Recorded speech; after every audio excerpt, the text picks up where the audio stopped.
Welcome back to This Week in Missouri Politics. I'm Jake Kroesen, the editor of the Missouri Times, and today I'm joined by a very special guest today, Representative Betsy Fogle out of Springfield. Thank you so much for taking the time. Yeah, thank you so much for having me, Jake. Now, you have a little bit of an announcement. It's kind of late, but it's an important announcement nonetheless if you wanted to make it. Yeah, a few weeks ago, I officially announced that I'm running to replace Senator Lincoln Hough as a state senator from the city of Springfield.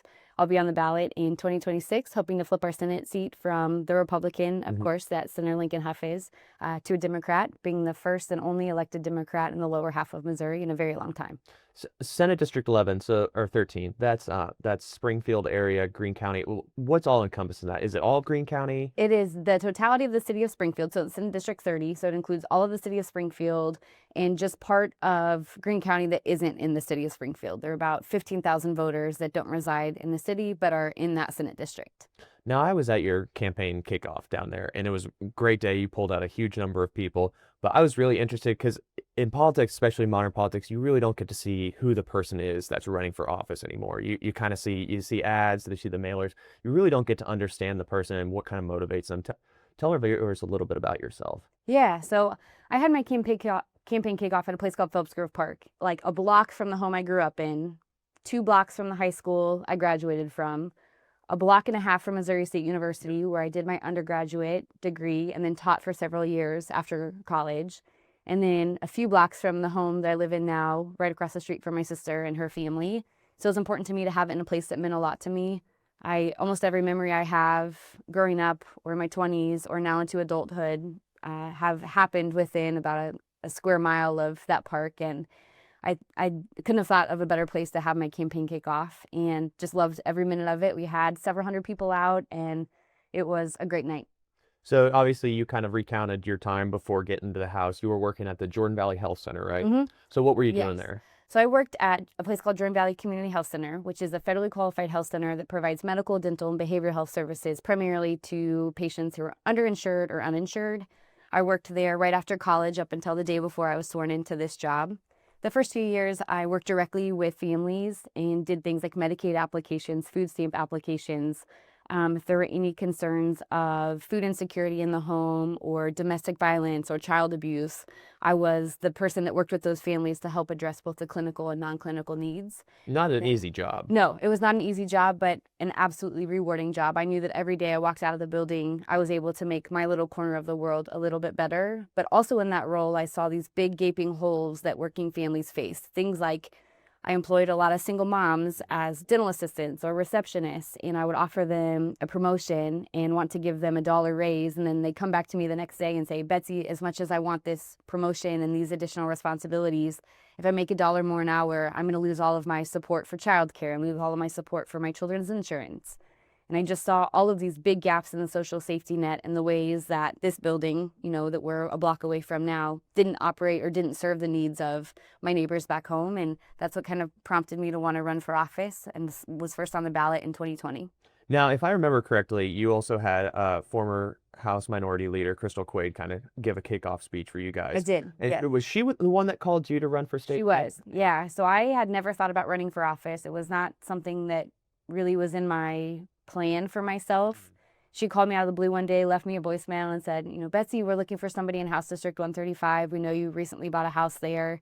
Would you have any interest in running? And took me all of about 10 minutes to decide that it's what I wanted to do, and talked to my family that night. And I can't say they were fully supportive, as probably most families feel about watching a loved one go through or live in the political world. But it's not an easy decision. It is not an easy decision, but I felt called to do it. And it has been, as all things in life, the most unexpected things are the best things, and this is no different. It's been an honor of a lifetime. So you came into the House at a very difficult time for the state. COVID, we were right in the middle of COVID or going through it for some time. But through the time, you really became a very influential member of your caucus, which is very hard for a minority party to do, is to really build up that kind of influence and that kind of respect in the chamber. So kind of give us some lessons that you've learned through your time in the House that you think would be very valuable to your time if you were to join the Senate. Yeah, so I grew up in a household with parents who saw politics very differently, and I never viewed that as a weakness within my family. I think it's a strength. I think our family ran better and made better decisions because I had 2 people leading it that saw the world slightly differently. And so when I'm in the building, I think I have that same mentality. I don't necessarily view the partisan divide as a negative thing, but equally important, I have learned the importance of balance in the building. When I won my first House election, became the second elected Democrat in the lower half of Missouri. We flipped Rep. Stephanie Hines' district, or she flipped it the next cycle. So now we have 3. And when I'm in the building, I recognize that out of 163 members of the House, only 52 sit on my side of the aisle, which means we can all walk out of the building. We can all vote no. We can all get up and scream for 10 minutes. But at the end of the day, the majority has complete control. And I think unchecked and unbalanced power, regardless of which party holds it, is never a good thing. And I think that is what I would bring to the state Senate, a personality and a disposition, understanding that we're better when we compromise and we're better when we work together. And Republicans having complete control has not served our state well. And I think people on both sides of the aisle would agree with that. You've always struck me as one of the most impressive people on the House Budget Committee, which there's a lot of impressive people there. You don't get it. It's not a very easy spot to get. But you have worked tirelessly to secure the fully funded foundation formula, as well as some other priorities in there that you've also been very passionate about. What is that like? Because obviously you can go in there, you can scream, you can shout, but you take a very different approach. I've always seen you with a smile on your face. I've always seen you working with members across the aisle to get stuff done. But you've never struck me as somebody who kind of goes out there to be partisan for the sake of being partisan. So kind of tell me, what are some of the big achievements that you've really seen working on that budget committee? Yeah, serving on the state budget committee, to your point, maybe not everybody's cup of tea, but definitely mine. I love the policy parts of this job. I love the budget parts of this job. I love nothing more than being in a hearing for 12 hours, going line by line through the state budget. I think as a member of the minority party, it's one of the ways I have the ability to bring home investments for my community. And that was modeled for me by Senator Lincoln Hough, who serves as the appropriations chair in the Senate, who has done such a good job of prioritizing Springfield and bringing home wins for our schools, for our nonprofits, for our investments in infrastructure.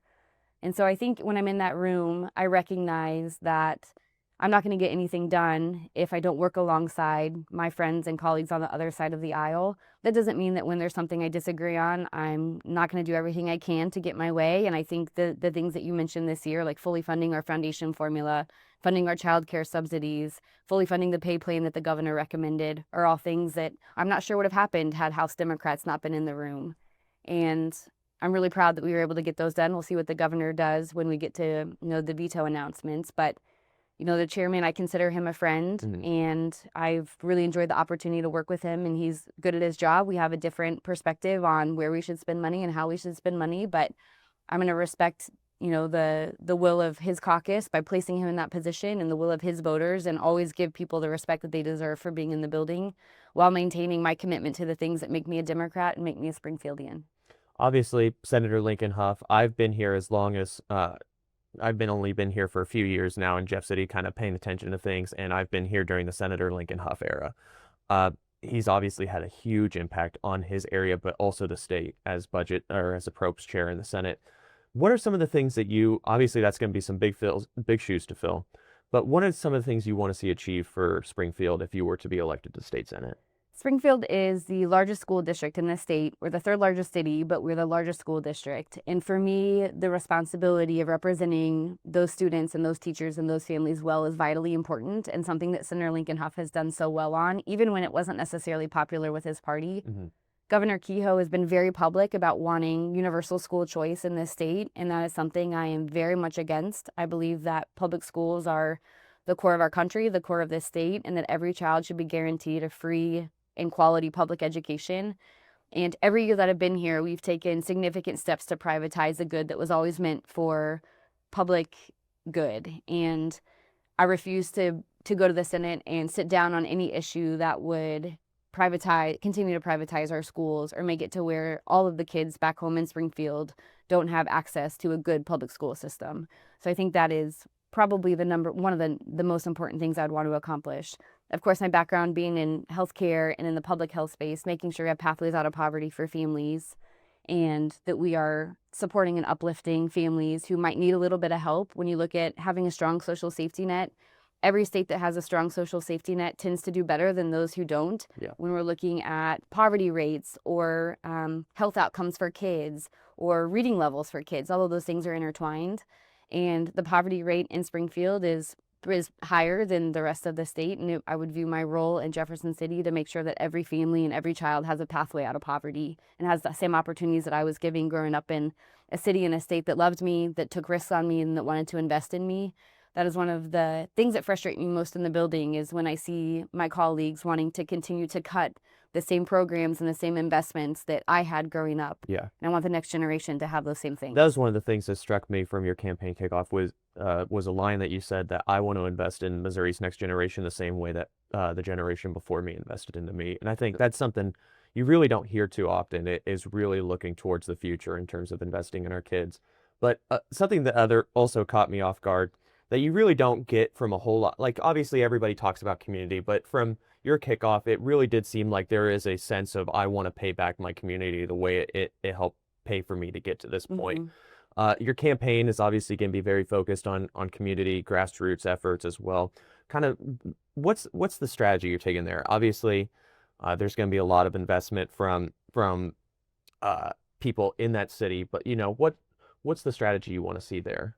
In terms of how I'm going to run my campaign, or when you look at why I was successful in my first few House races, I was always number 1 or 2 in numbers of doors knocked. That's important for 2 reasons. One, it allows me to connect with people in their homes, on their doorsteps. And more importantly, it allows people to connect with me and tell me what's going on. When I'm in Jefferson City, I don't necessarily come into the building every year with my own preconceived notions of what my community wants. I know what they want because I've literally knocked every door at least 5 times and had conversations about potholes and about bus routes and about healthcare debt and about fears and hopes and dreams for families. And I think those are the things that make me good at this, is that I want to go out and listen. I don't necessarily have my own agenda when I walk into the building, and I want to apply that same logic to the Senate race. I don't think that anyone in the state's going to work harder than me to get out and meet my neighbors, to continue to get to know the needs of Springfield and some of those places that I haven't spent as much time. I feel like at this point I have a really good finger on the pulse of what's happening in House District 135, but can't wait to feel that same way about the totality of Senate District 30. Representative, thank you so much for joining us. Of course, thanks for having me. Scott Faughn will be back on with the Opinion Maker panel for the week. For more than a century, the St. Louis Carpenters Union has shaped our communities. Through trusted alliances, we deliver skilled professional craftspeople while our business partners provide the kind of quality jobs that keep our economy humming. It's a blueprint that has worked since 1882. Turning Missouri into a right-to-work state stalls progress, wipes out jobs, and kills momentum. Right to work is wrong for everyone. Let's keep Missouri moving forward. Visit carpdc.org to learn more. Missouri farmers have been doing what's best for their land for generations. After all, no one knows what it takes to feed and fuel a growing global population better than they do. So why are trial lawyers threatening Missouri farmers' best defense against weeds? Our farmers don't need to be controlled. They need to be supported. Keep glyphosate in our state. Show your support at TakeControlMissouri.com. Paid for by Modern Ag Alliance in support of Missouri farmers. Missouri's childcare crisis is hurting our children, families, and even our economy. Currently, 78 Missouri counties are designated as childcare deserts, where the number of kids needing childcare exceeds the number of available options. Today, some Missouri families are spending more on childcare than housing, and Missouri's childcare shortage costs our economy $1.35 billion every year. Missouri families and businesses deserve better. Learn more at mochampionofchildren.com. Some politicians claim cockfighting is a proud tradition, but is it really something to be proud of?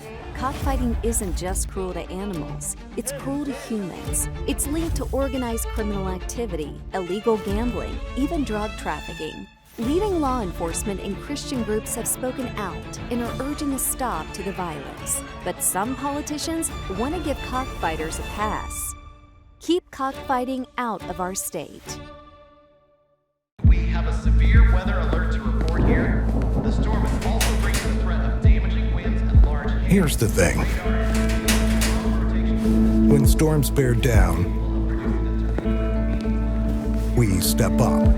Ready to begin? You bet. Our teams are always ready to keep your power strong. Ameren.com/poweron. Welcome back to This Week in Missouri Politics. Thanks to Jake Kroesen for the first segment. But now it's Opinion Maker panel time. Special session. I-70 special session Opinion Maker panel time. We have Ken Jamison, Kansas City area. Thank you so much for making the time. Good to be back. South City legend himself, Steve Butz. Thank you so much for making the time. Thanks for having me, Scott. How's Senate campaign going? It's good. It really is. It's got a lot of support. I just got to keep pushing. Representative Jim Kalberloh, thank you so much for making the time. I appreciate it. You bet. Glad to be here. And the most quotable man in the Missouri Republican Party, Jim Murphy. Thank you so much for being here. Congratulations. I thought your floor speech was the best floor speech on in this entire debate. Give us a synopsis of why you voted yes on the stadium bill. Well, as I said on the floor, as a political vote, this was a terrible vote to take because everybody wants to say, oh, facts. You're giving money to billionaires and so forth. But what we failed to look at in the whole debate, it says I come from a business background, is what is the investment and what's the return on the investment?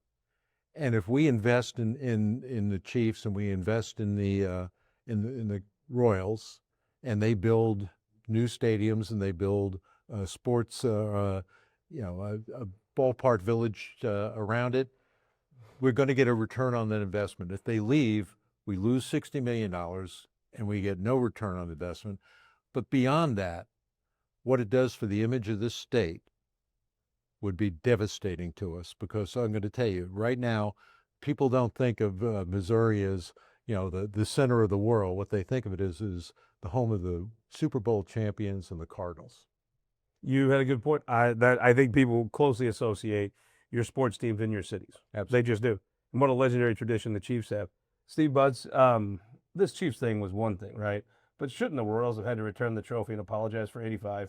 Wouldn't that have been fair? That's right, except for that one call by Denkinger. I think somebody rehashed that on the floor today. I'm like, the World Series MVP. Okay. First time an umpire's ever won it. Still doesn't explain Game 7, the Joaquin had You know who the umpire was behind the plate? The World Series MVP, Dundee. You let me pick the home plate umpire. I just probably. That's who you were going to pick? All right. I'm going to say, if you're a Rams fan and from St. Louis, you say it's a very bitter pill to swallow, because that Hunt memory vote allowing Kroenke to leave sticks with us still. However, a tornado happened in the last 3 weeks. And if it wouldn't have been for the Rams settlement money that the city has currently to spend, I don't know that we can recover.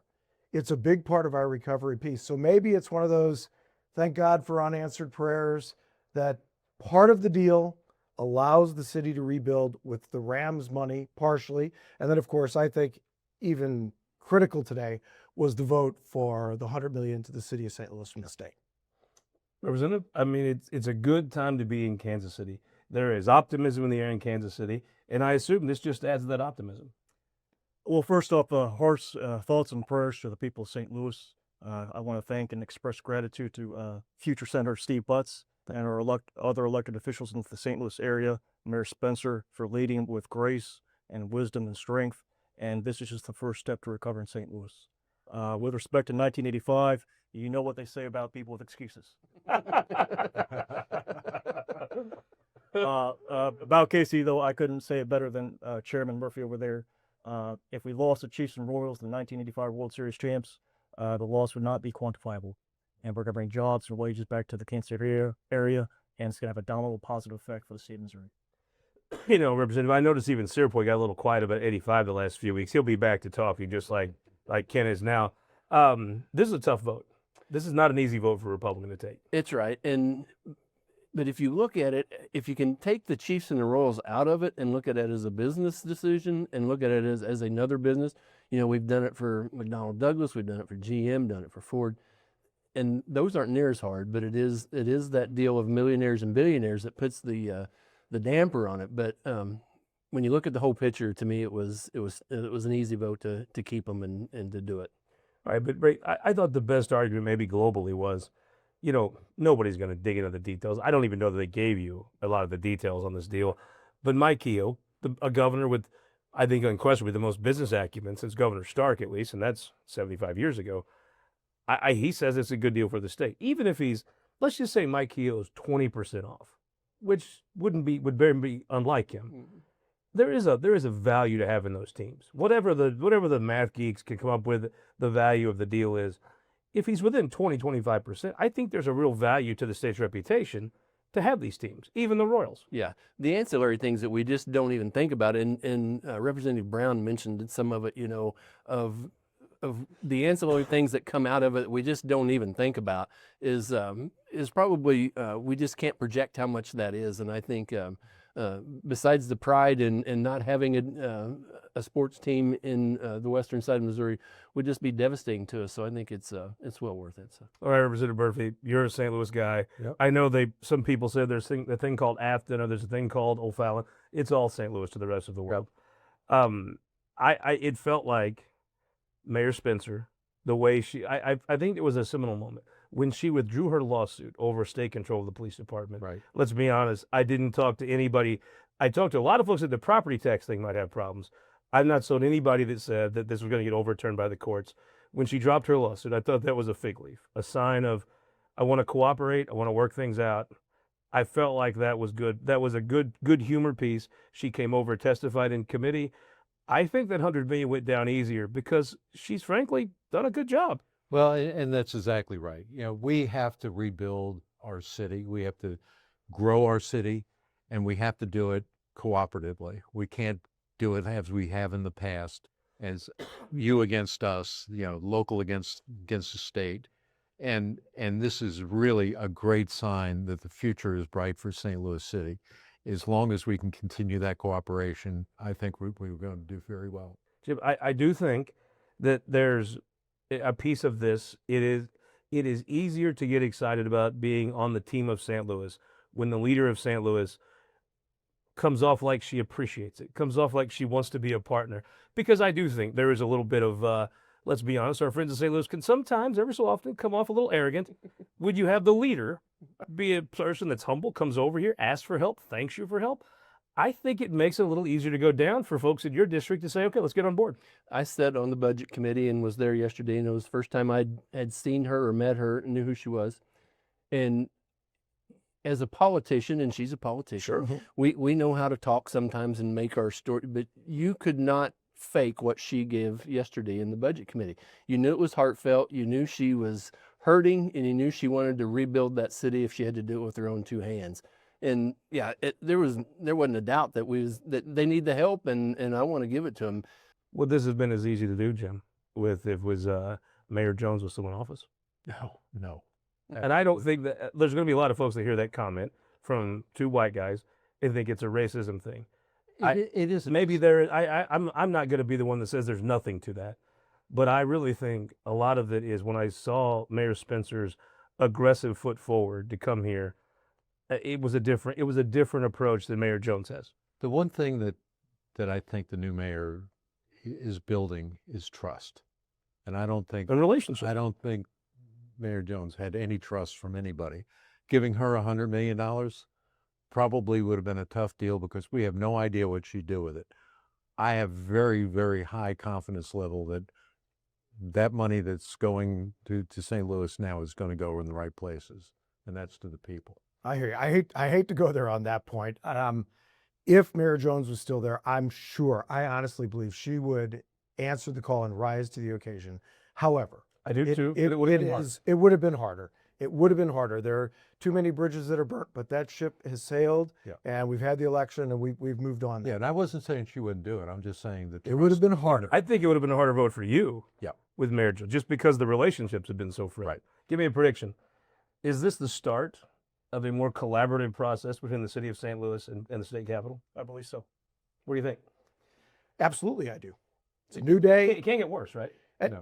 So and this is positive. Right. Sometimes you hit ground bottom, and then you have to take off from there. Two things I think we have to look at. It couldn't have got worse, and this is positive. So maybe is it the start of a trend, or is this a blip? Yeah, no. It is a trend, and it was when Kimberly Ann Collins, the rep, gave the speech, and with Representative Bragg Christ, it was moving that she could say pretty much, I hated you, but now in my hour of need, you stepped up, and your actions Bragg Christ, right? I mean, what a handsome. Yeah, but I think the beginning of the change was Gabe Gore.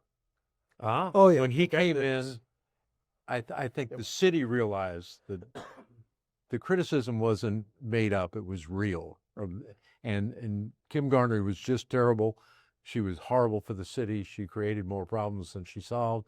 Gabe Gore came in and cleaned it up quickly. He showed it was doable. And he showed it was Does Andrew doable. Bailey get enough credit for that? I don't know. I think without Andrew Bailey, she's still there. I would. I think it's great that it changed. I think there was a lot of people involved in that. Yeah, there were. Yeah. Including Tashara Jones, who made a Yeah. quite tough comment. Correct. Things were at their lowest point. He did. I mean, is this a place where we can all kind of be on the same team again? Is it? I don't think we've ever been on the same team.